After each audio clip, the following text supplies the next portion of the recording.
Itu yang saat ini berkembang. Teman-teman, sebagaimana putusan MK yang sudah dibacakan beberapa waktu lalu, pada satu sisi, sejak tanggal 20 Agustus kami sudah melakukan respon terhadap putusan MK. Tanggal 22 kami juga tadi lakukan konferensi pers. Secara prinsip sikap KPU tetap konsisten bahwa putusan MK akan kami tindak lanjuti. Hari ini juga perkembangan yang ada, sebagaimana kita ketahui bersama, paripurna DPR juga tidak mengesahkan revisi dari Undang-Undang Pilkada. Jadi sebenarnya relatif isu tentang rancangan Undang-Undang Pilkada, sebagaimana putusan MK, tidak mengalami perkembangan yang berbeda. Nah, sedangkan isu ini pada akhirnya kan kita harapkan bersama untuk bisa menutup semua perdebatan yang ada di publik, dan kemudian KPU sendiri bisa fokus dalam rangka penyelenggaraan tahapan-tahapan pilkada, khususnya sebagaimana kita ketahui bersama tanggal 27 sampai 29 Agustus nanti itu dimulai tahapan untuk pendaftaran calon kepala daerah di masing-masing provinsi dan kabupaten kota yang menyelenggarakan pelaksanaan pilkada. Demikian update kami. Nanti Pak Afif dan juga Pak Derajat ataupun kolega-kolega KPU yang lain juga akan memberikan catatan-catatan pentingnya. Tapi yang ingin kami tegaskan, sebagaimana perkembangan beberapa waktu terakhir terkait dengan terutama tindak lanjut dari pasca putusan MK terkait dengan pelaksanaan pilkada, KPU tidak dalam posisi tidak mengalami perubahan apapun untuk situasi itu. Sekarang kami fokus untuk misalnya salah satunya menyiapkan rapat dengar pendapat terkait dengan konsultasi beberapa rancangan peraturan KPU yang memang sudah terjadwal. Termasuk saya kira nanti urusannya di pasca putusan MK sebagai bentuk tindak lanjut dari putusan MK itu sendiri. Untuk itu saya serahkan ke Pak Muhammad Afifuddin, setelah itu kemudian teman-teman KPU. Terima kasih, silakan Mas.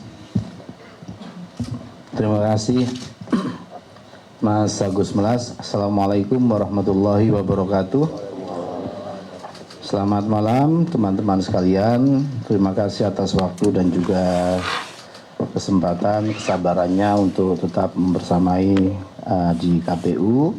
Teman-teman KPU, komisioner sekalian, senang kita malam ini masih bisa melakukan update perkembangan terakhir yang sejatinya tidak terlalu banyak yang berubah. Ini sifatnya penegasan menyikapi atau melihat apa yang sudah kita sikapi sedari awal. Karena pasti yang namanya penyikapan kita ingin kemudian memberikan situasi yang menenangkan dan juga menjawab apa yang ditanya oleh para pihak terkait dengan apakah KPU akan menindaklanjuti putusan Mahkamah Konstitusi. Secara kronologis, teman-teman sekalian, kami akan menyampaikan bahwa pada tanggal 20 ketika putusan Mahkamah Konstitusi dibacakan siang sampai sore hari, kami menyampaikan bahwa KPU akan melaksanakan putusan Mahkamah Konstitusi di malam harinya. Kemudian kami juga sudah menyiapkan adaptasi atau mengambil substansi putusan yang kemudian kami normakan dalam draft PKPU yang kami kirimkan ke Komisi 2 atau DPR pada tanggal 21 Agustus. Untuk selanjutnya tadi setelah kami melakukan rapat pleno terbuka hasil pemilu pasca PHPU kedua di Mahkamah Konstitusi, kami juga menyampaikan bahwa kami dengan tegas akan melaksanakan putusan Mahkamah Konstitusi.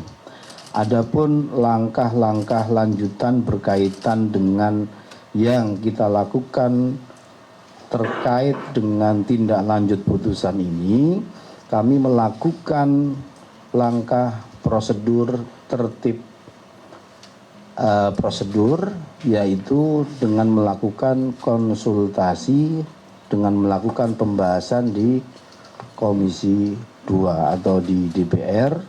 Kenapa? Karena kami juga pernah melakukan hal yang sama.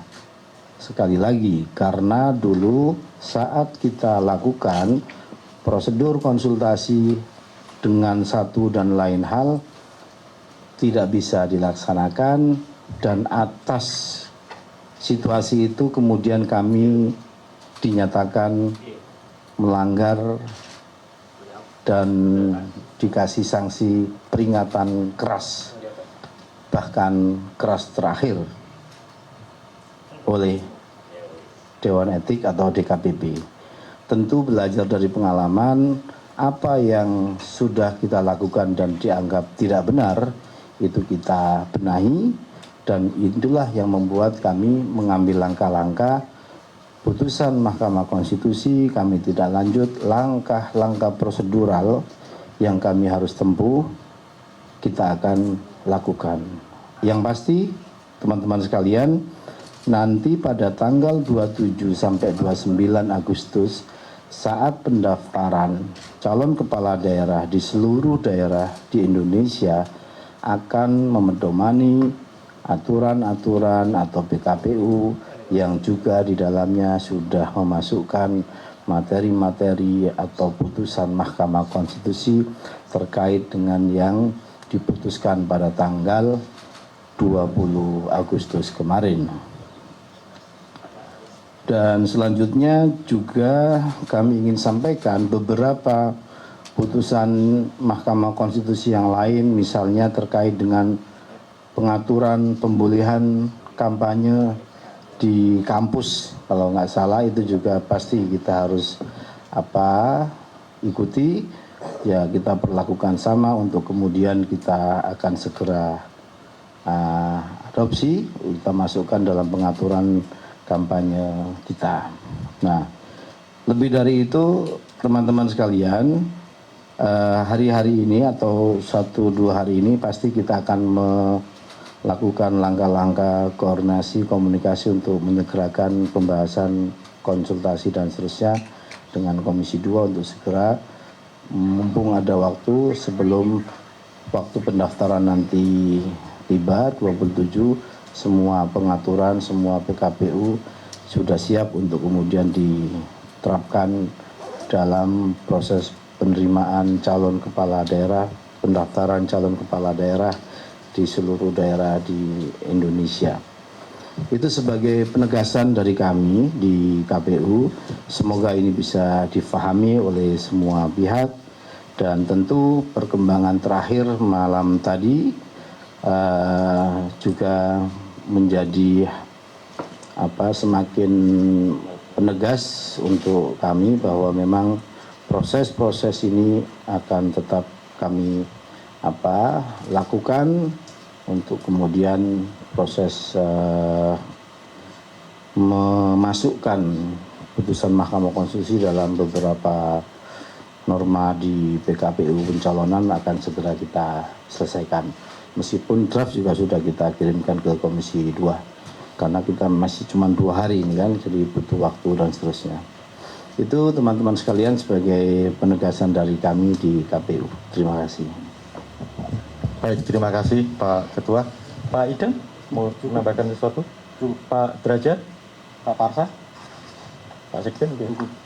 Baik, demikian teman-teman penegasan KPU terkait dengan perkembangan situasi terkini dalam rangka tindak lanjut pasca putusan MK, sebagaimana kronologis peristiwa yang disampaikan oleh Pak Afif. Kalau dari sisi komitmen yang diambil KPU sejak pasca putusan MK itu dibacakan dan kemudian KPU merespon dalam bentuk sikap yang disampaikan melalui konferensi pers tanggal 20 Agustus dan kemudian tanggal 21 Agustus kami juga langsung mengajukan surat permintaan konsultasi kepada Komisi 2 Dan kemudian tanggal 22 Agustus sore tadi kami juga menyampaikan posisi KPU juga, dan termasuk kalau melihat perkembangan situasi sebagaimana disampaikan oleh pimpinan DPR terkait dengan revisi Undang-Undang Pilkada, dan kemudian malam ini kami anggap penting untuk melakukan konferensi pers sebagai satu bentuk konklusi dari posisi lembaga KPU dalam rangka menyikapi perkembangan terakhir khususnya terkait dengan tindak lanjut pasca putusan MK. Tentu saja kami punya harapan besar isu atau kontroversi ini bisa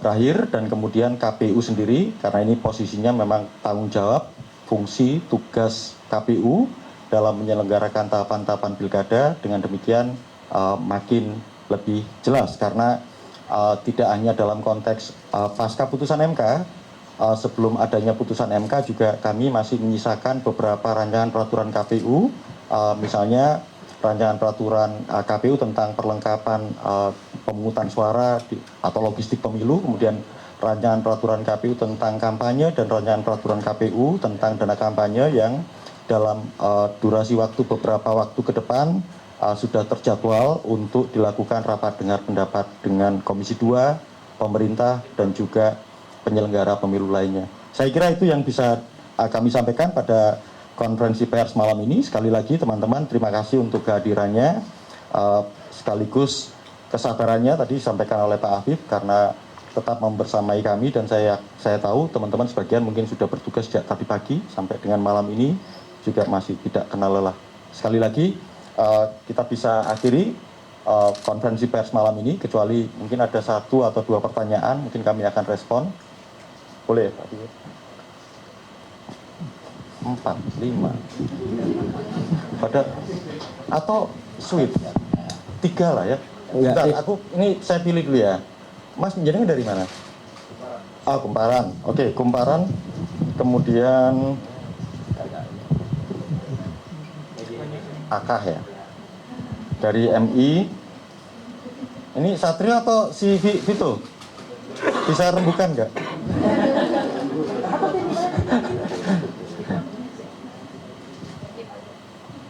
Atau Vito, oke.